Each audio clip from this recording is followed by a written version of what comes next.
Alright you guys, so I have been debating on which art supply I like the most, the alcohol brush markers or the acrylic brush markers. So we're going to be using Arrtx alcohol brush markers and their acrylic brush markers. So let's go ahead and take a closer look at the markers. So the alcohol markers are neatly packed in this box. When you open it up, it just looks so cool. But I can't say the same with the acrylic brush markers. The acrylic brush markers kind of just flare out and they look kind of weird. Like they don't look as aesthetically pleasing as the alcohol brush markers.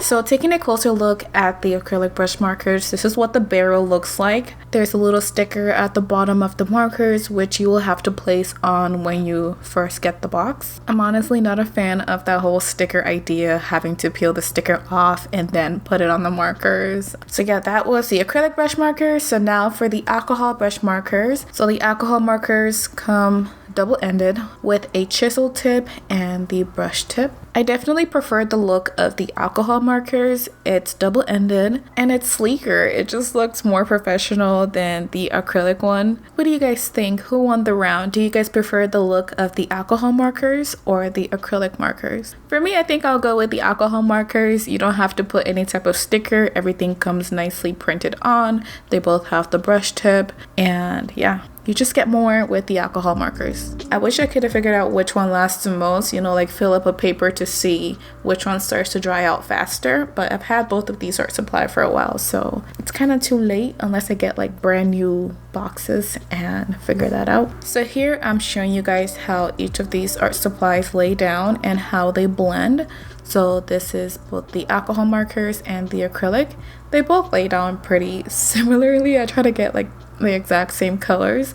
The blend is a tiny bit different, but they both blend quite well. It'll just take different techniques, I guess. I didn't like how the alcohol markers blended quite well, so I went ahead and I did it again, and I oversaturated the paper so much that it started bleeding through, and it bled through really bad. So that's one thing with alcohol markers. The more you try to blend, the ink will definitely start to like spill out on your table or the back side of the paper. And thankfully I have the colorless blender that I can just use to rub off the ink. You can also use rubbing alcohol, I think, to just remove it. So here is the drawing we will be coloring in today's video. I drew this on Procreate. I used the mirror tool, which kind of like mirrors one side of the paper to just have her face look super equal. And I think I did it too much because now she looks a little bit uncanny, but it'll look much better at the end. Why did I make her pupils so big? Anyways, so we are going to be splitting the drawing in half. One side will be the acrylic marker and then the other side will be the alcohol markers.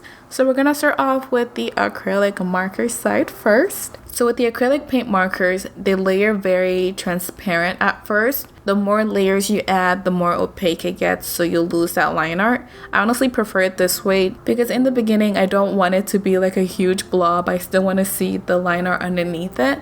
And the more details I add, the clearer the piece becomes and the less of the line art I get to see. So I just continue adding more colors like her blush, taking that up in her ears, on the lips. So the more colors I add, the less of the line art you'll be able to see. And by the time the line art disappears, you'll have all the details you need to complete the piece, so you're not like going in blind. When I'm using the acrylic marker, it kind of feels like my digital art process where I do my sketching, I have my line art, and then I add the base colors, and then I just merge all my layers and start painting.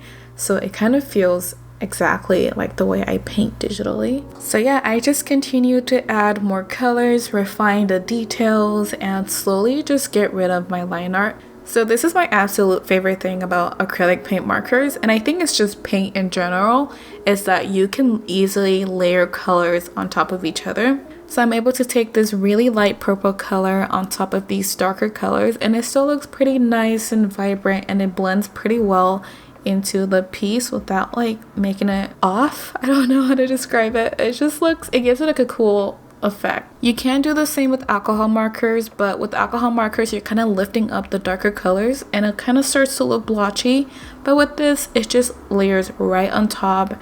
And since the paint is kind of transparent, you can still see a little bit of the underneath color, but the top color is still vibrant. And this is what the skin is looking like so far. There's lots of texture, but it still has a nice smooth look to it. So here I'm feeling a bit more comfortable now with the piece, so I'm going to actively try to remove all of the line art. And for some reason, I tend to hold all of these markers in my hand, and I'm doing it unconsciously. It's because I'm constantly switching between colors, trying to blend and paint.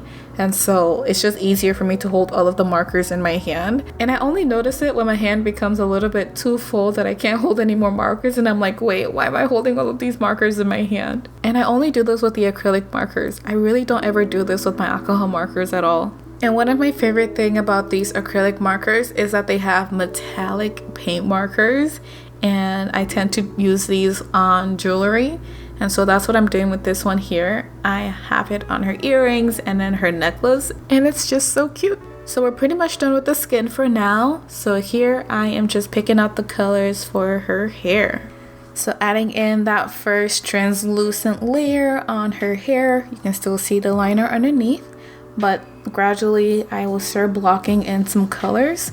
So with the hair, how I decided to start coloring hair is to honestly just block sections out. Like the shadow areas, I'll just go in and block out a huge section and gradually just continue adding colors until it looks somewhat like hair.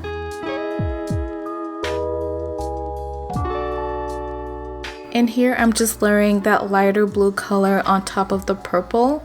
I don't know, this is just one of my favorite things to do with these acrylic markers. Adding in those extra little details, and we're pretty much done with the acrylic marker side. I'm just so in love with the painterly look. I like that it has a lot of texture, especially on the skin. It doesn't look super smooth, and the colors don't look muddy at all.